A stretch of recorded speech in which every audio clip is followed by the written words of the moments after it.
আমাদের দেশের যে মুক্তিযুদ্ধ সেই উষালগ্ন থেকেই দেশের সার্বভৌমত্ব এবং স্বাধীনতা রক্ষার জন্য কাজ করে যাচ্ছে। আপনারা জানেন 1971 সালে যে সকল অপারেশন পরিচালনা করা হয়েছিল তার মধ্যে অপারেশন জ্যাকপট এবং অপারেশন হট প্যান্টস এই দুটি অভিযান বাংলাদেশ নৌবাহিনীর একটি উল্লেখযোগ্য অভিযান এবং এই অভিযানে শত্রুপক্ষের যুদ্ধ জাহাজ এবং রসদবাহী জাহাজসমূহ ধ্বংস করে শত্রুপক্ষকে তাদের যে সরবরাহ চেইন ছিল সেটা সম্পূর্ণ ভেঙে দেওয়া হয় এবং আমাদের মুক্তিযুদ্ধে বাংলাদেশের বিজয় আরও ত্বরান্বিত হয়। তখন থেকে শুরু করে এখন কালের বিবর্তনে নৌবাহিনীতে অনেক আধুনিক সরঞ্জামাদি, যুদ্ধ জাহাজ, সাবমেরিন, মেরিটাইম পেট্রোল এয়ারক্রাফট এবং সুদক্ষ স্পেশাল ফোর্স সংযোজিত হয়েছে।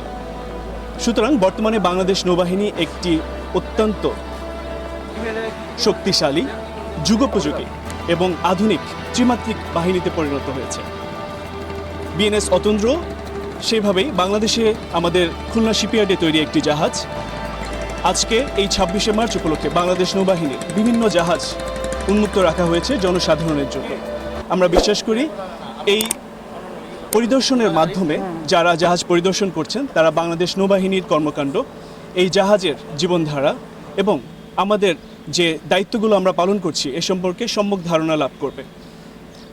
সর্বসাধারণ জানতে পারবে যে বাংলাদেশ নৌবাহিনী কি কর্মকাণ্ডে নিয়োজিত থাকে।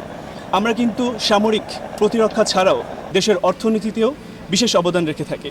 আমাদের সুনীল অর্থনীতি, সমুদ্র সম্পদ রক্ষা, দেশের যে কোনো ধরনের কার্যক্রম যেটা আমাদের সমুদ্রপথে বেআইনিভাবে হয়ে থাকে এই সব কিছু প্রতিরোধ করা বাংলাদেশ নৌবাহিনী করে থাকে।